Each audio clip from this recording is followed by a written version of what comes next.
Hello, what's up guys?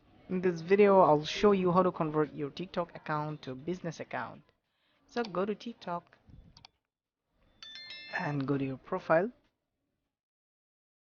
by clicking on that profile icon on the bottom right side.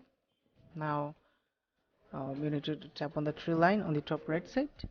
Now here you can see we are on settings and privacy. Just tap on manage account. Okay. Now switch to business account. Tap on that. And here you can see it's being loaded. Now here you can see the details about business. Just after reading that, just tap on next and continue. Now you can choose a category according to your needs, like which kind of business account you want, and save it. Now you can simply skip, and otherwise you also can edit profile. So in this way you can convert your TikTok to account to a business account.